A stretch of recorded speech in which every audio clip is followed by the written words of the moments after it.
was hoping for a lot better. But they are sadly an embodiment of what's wrong with Generation X, baby boomers, whatever. Poor old Max is so confused he doesn't even realise that Viagra pills are blue, not green. I don't know what's the matter. And this man is a designer. God save you all if you're hiring him. Fear. Fear is a powerful motivator. And these guys and the members of their generation have got a lot to be fearful of. Generation Y, Zach and his cohorts, they're creative. Yes, they're difficult to manage, but most employees are difficult to manage. These guys are difficult to manage in a good way because they are creative, they're innovative, they crave stimulation. God help us, they want performance reviews 4 times a year, which is exhausting, but that's what they want. They are committed to their careers. Give them what they want, and they will give back. What have we heard from the other guys, from the elderly gentleman to my left? Yeah. The Generation X and the boomers aren't finished yet. That the boomers built the train, I mean, for God's sake. They built the train, so what? That means that they're the only ones who can ride it. They have to ride it till it falls apart. That's certainly what these guys are proposing. We are not ready to get off the train yet.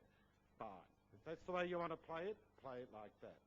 We will ring up our Generation Y people and they will build a better train, a smarter train, a faster train.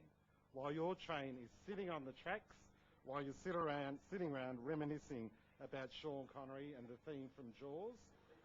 When you're wondering what emo means, when you're wondering how to turn on the iPod, guys, I don't think, well, probably is for these 3. But for the other more rational members of their generation, look at the examples that my guys have cited. Just a handful of examples. You know, it's easy to make fun of YouTube as, you know, the repository of, you know, clips by wannabe pop stars and clips of cats on skateboards. But YouTube gives a very powerful insight into how Generation Y behaves and what they're thinking. They want to be connected with each other all the time. They want to be creative, they want to be innovative, and they want to own their own things. But within the context of the workforce, these are powerful attributes that employees should be tapping into. Generation Y aren't going to be wandering up to a girl in a hardware shop and with some tragic notion that she'll be going home with them.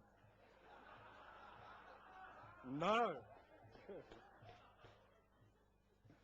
Generation Y have got far too much on their minds.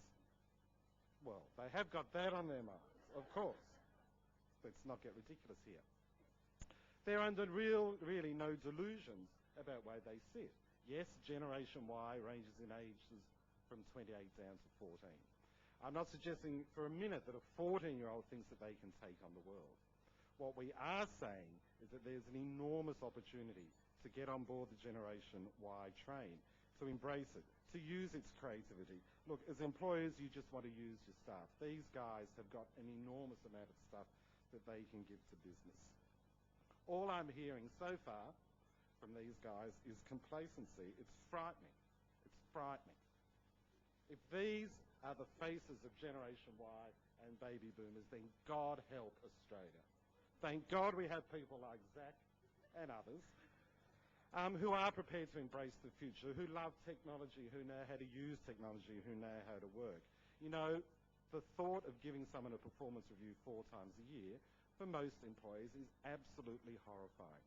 But they should take the time. If that's what Generation Y wants, then do it. You might actually learn something beyond the theme from Jaws, or the fact that Sean Connery was the best James Bond. Don't you think? The best James Bond. Let me leave you with this final thought. General Electric, Jack Welch, management guru, you know, man one step below God. A few years ago, he got his top 1,000 senior executives and had them mentored by the newbies in the company. Why did he do that? Why did he reverse the mentoring process? Because these new guys knew a lot more about technology and about the drivers of business into the future than any of his senior people. They were certainly experts at cutting and pasting. I think it's a bit rich to say that no Generation Ys fail exams.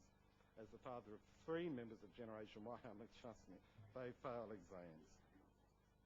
Finally, Max talked about spell check. Well, I've got a message for Max and Barry and for Chris. I want you to spell check this. You have lost.